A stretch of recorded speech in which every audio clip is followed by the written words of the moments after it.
One of the most mysterious characters that learned theologians have been trying to identify for the last 2,000 years is the Antichrist. We'll take another crack at that here today. Welcome to Skywatch TV. I'm Derek Gilbert. Joining us on the panel today is best-selling author and Skywatch TV CEO, Dr. Tom Horn. Tom? Good to be here.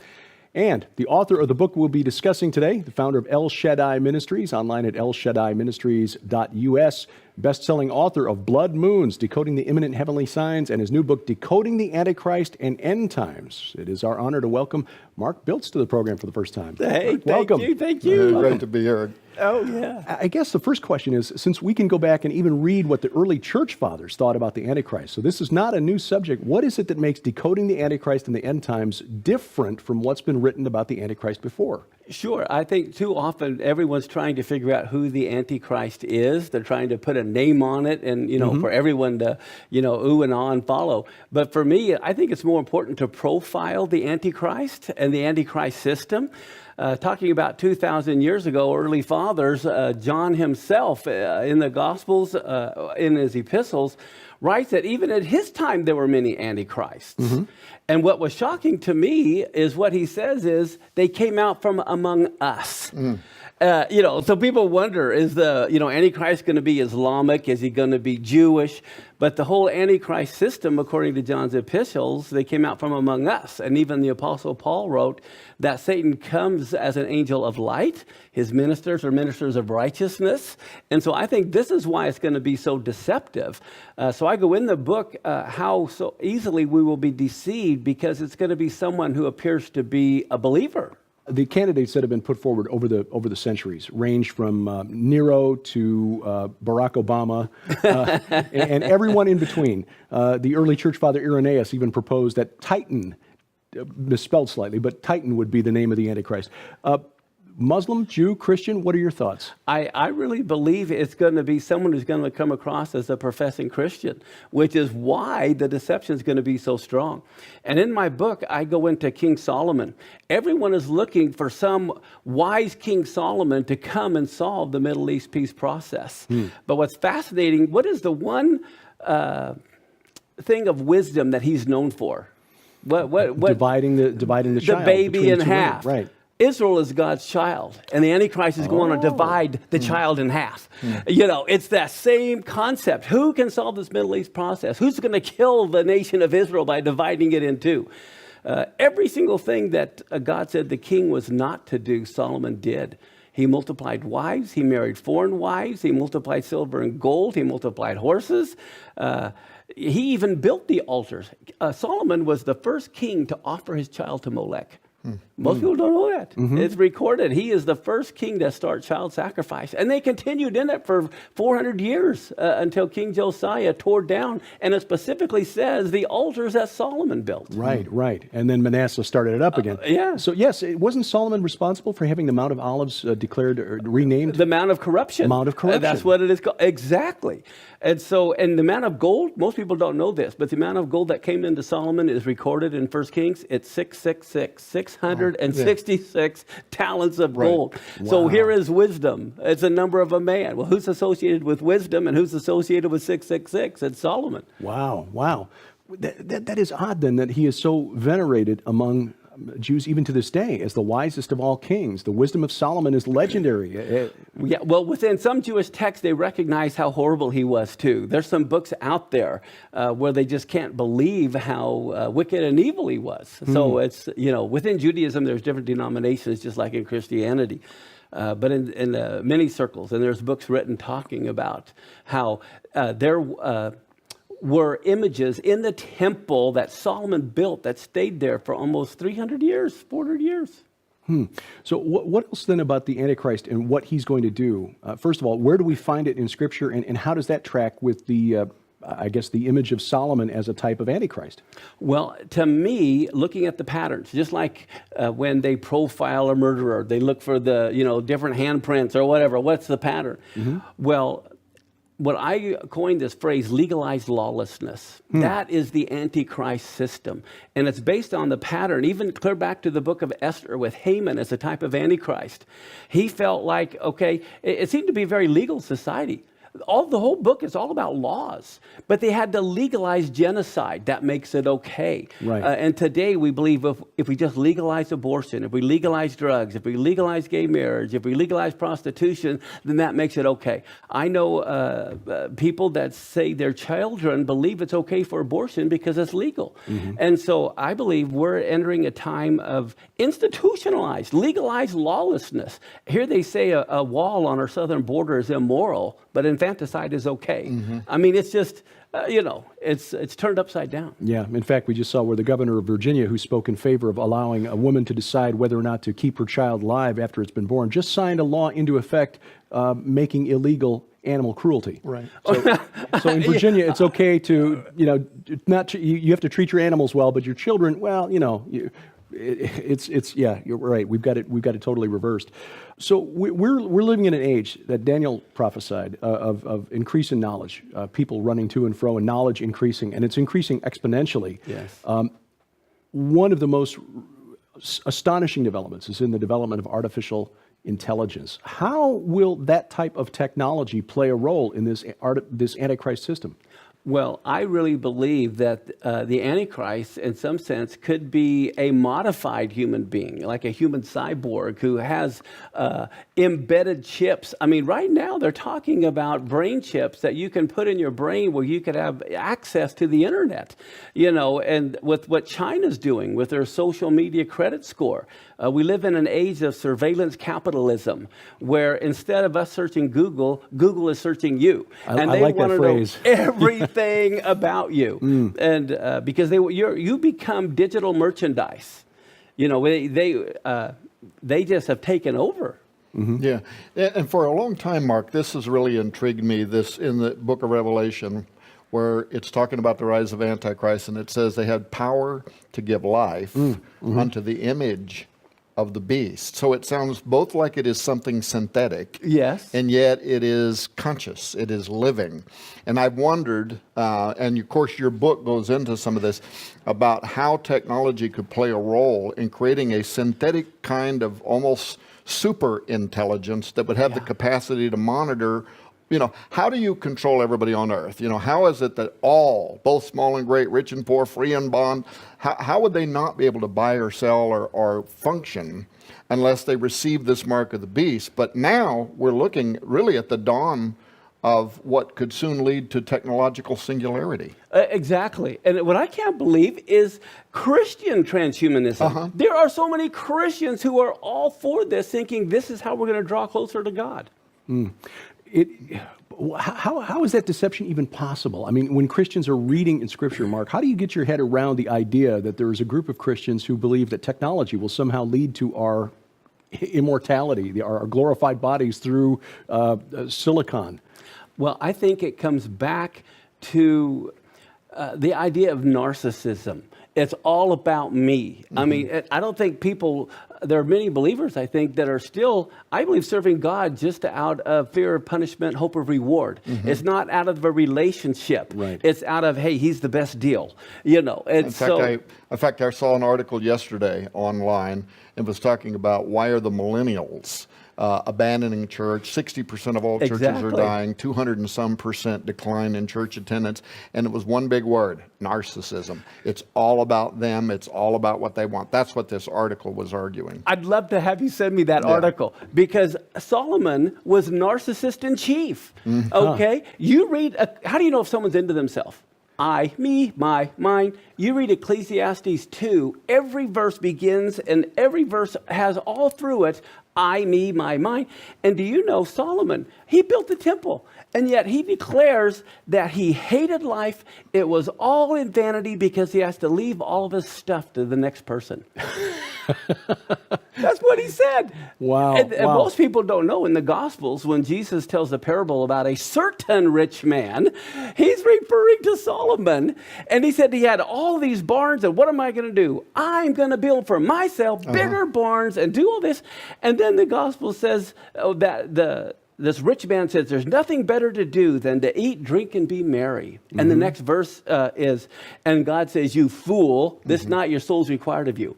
Well, guess where eat, drink, and be merry came from? Solomon in Solomon. Ecclesiastes. Wow. It was a total rebuke on Solomon and his narcissism. He tried to build his kingdom, not God's. Think what could have happened. Here he had all the fame, all the wealth, all the power. Look what he could have done if he would have tried to advance God's kingdom instead of his own. And, of course, the kingdom that he had was divided in the very next generation. Yeah, even in the temple, at the dedication of the temple. Now, have you ever worked for someone where you did all the work, but they claimed all the credit? Oh, yeah.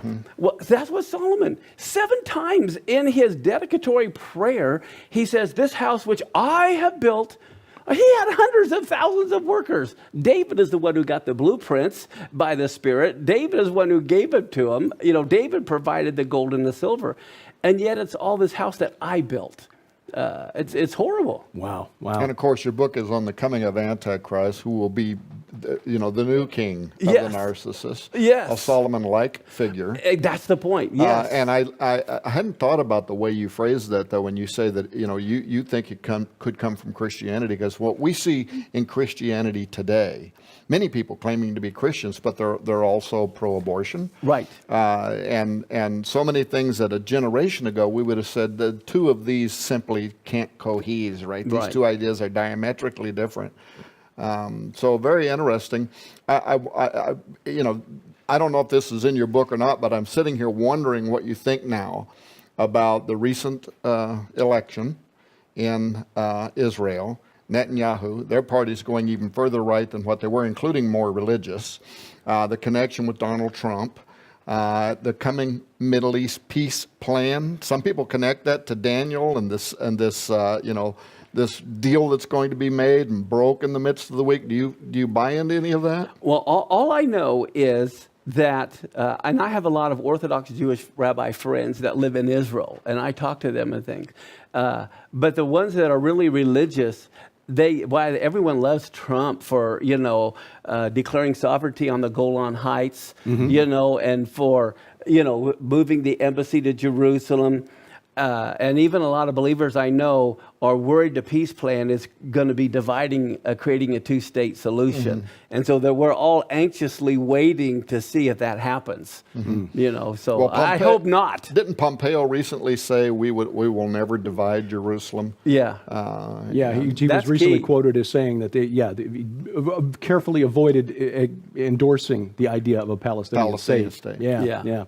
Well, that's a question that we need to address as we continue discussing Pastor Mark Biltz's book, Decoding the Antichrist in the End Times. What do Muslims, Islam is on track to become the world's largest religion within 50 years. What do they think about the end times, and how does that affect things? Our conversation with Mark Biltz continues after this.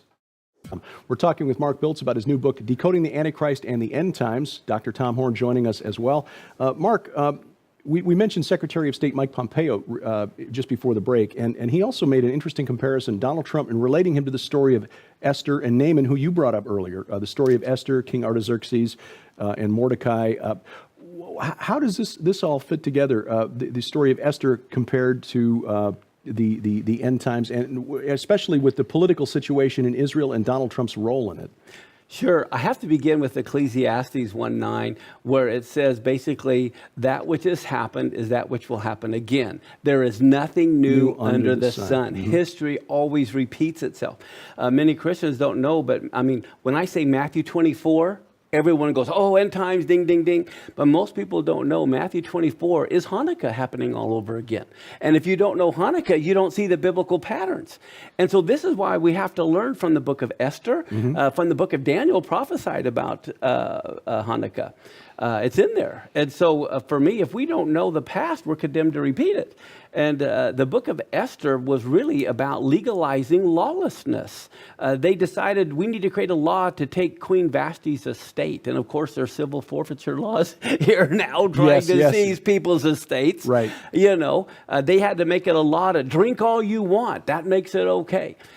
They had to, make a law to commit genocide. That makes it okay. And so for me, Haman was a type of an Amalekite. He was from Amalek. And in Exodus, God said that he's going to have a war in every generation with Amalek. So Hitler was a type of Amalek. Today, Iran is the type of Amalek. There's in every generation there is an entity that wants to wipe the Jewish people out, and so we need to see how history is repeating itself over and over. You mentioned Iran, and that leads to a question that I sort of suggested before the break. Obviously, the Jews and what they believe about eschatology, end times, is key because they are God's chosen people. But we can't ignore Islam. 1.6 billion on the planet, and there'll be more Muslims than Christians within the next 50 years, according to a recent survey by the Pew Research Center. So what do the Jews and then what do Muslims believe about end times, and how does that all fit together with what we read in the Bible? Well, great question, Derek, because most Christians have never studied the end time view of Islam. They don't know what their eschatology is. They don't know what Jewish end times view is. And one thing that I found was so fascinating is in Judaism, they have an Antichrist figure called Armilus, okay? And in Islam, they have an Antichrist figure known as the Dajjal. Now, what's fascinating is, of the three monotheistic religions, everyone's Antichrist is the other one's Messiah. I think it's so funny that in Islam, the Dajjal is the Jewish Messiah. And in Judaism, their Armilus is the Christian Messiah. And then in Christianity, many believe their Antichrist will be the Islamic Messiah. And so it's like everyone's chasing each other's Messiah. So I go into what the Jews believe as well as what the Islam, their view of end times, because I find it very fascinating. One of the things is in Islam, they believe that Jesus comes back. But there's two Jesus. There's a fake Jesus and a real Jesus. And the way the Muslims will know the difference, the fake Jesus loves the Jewish people. The real Jesus would never do that, you know. And then they have their Messiah called the Mahdi, who comes. And so that's who they're following. And they have a beast that comes up out of the earth. They have cities of refuge. There's so many things that are common to what Christians are teaching. And then in Judaism, they believe in two messiahs. They see one, a suffering servant, and then one, a conquering king. And I go into why the Jews don't believe Jesus could be their Messiah. And then I answer also some of their objections. So this really is a good tool for believers to have just a quick synopsis, cliff note version, so to speak, of the Islamic view, the Jewish view, some of the Christian view. And so it's pretty exciting to look at how they actually believe. And they do fit together, which is really remarkable. What was it about Jesus of Nazareth? Interestingly, though, their first Messiah, the suffering servant, is Messiah ben Joseph. And here you've got Jesus, the son of Joseph. I mean, how much more obvious could it have been? What was it about him that said, no, he doesn't check the right boxes? Well, here's another interesting thing. They knew during Moses' day, they knew redemption had come when Joseph's tomb was empty because they brought the bones with them. And we knew that redemption had come when Joseph of Arimathea's tomb was empty. Which I thought was quite fascinating as well. But now your question was... what was it about Jesus that the rabbi said, no, he's not the one? Good. Well, here's the thing. There's a lot of reasons. All right. Now, some of the Jews would recognize maybe he was the suffering servant Messiah, but he couldn't be the conquering king Messiah. And the reason they don't believe him is according to the Tanakh, the Old Testament, that the Torah is supposed to go to all the earth as the waters cover the sea. Jerusalem is supposed to be the capital of the world. They just now made it the capital of Israel. I mean, it is so far. The temple was supposed to be built and the exiles gathered. Well, in Jesus' day, the temple was destroyed and everybody was scattered. And so they look, well, how could he be the Messiah if everything was scattered, the temple's destroyed, no one follows the Torah? And so that's how they say, how could he be the Messiah? And so they see two Messiahs, one coming. We as believers see one Messiah coming two times. So it's just a matter of understanding their mindset. But one of the biggest reasons, I think, is, do you remember when, speaking of Joseph, in Egypt, when his brothers went to Egypt, they didn't recognize him. Why didn't they recognize him? He looked Egyptian. He spoke Egyptian. And the reason the Jews don't recognize him today is the church is presenting an Egyptian Jesus, far from his roots. They're presenting a blonde-haired, blue-eyed European Jesus who wants nothing to do with the Jews, nothing to do with the Torah. How can he be our Messiah? They don't have any problem with him being the Christian Messiah. But they say, how can he be our Messiah? He doesn't look like him. He holds in all the pictures, he's holding a Greek text. And he has arthritis or something in his fingers. I mean, how can he be Jewish? So I believe Christianity has been totally wrong in their approach in presenting Jesus, who's not even Jewish. How helpful is it then, or rather how damaging is it when you have very well-known pastors saying that we don't need the Old Testament anymore when it comes to trying to witness to our Jewish brothers and sisters? Oh, it's horrible. It's Or absolutely, we don't need the Old Testament anymore. Yeah, delete the whole Old Testament. If you remember, Yeshua, on the road to Emmaus, when he was walking with the two disciples, took the Old Testament and opened up the scriptures. They're all about him.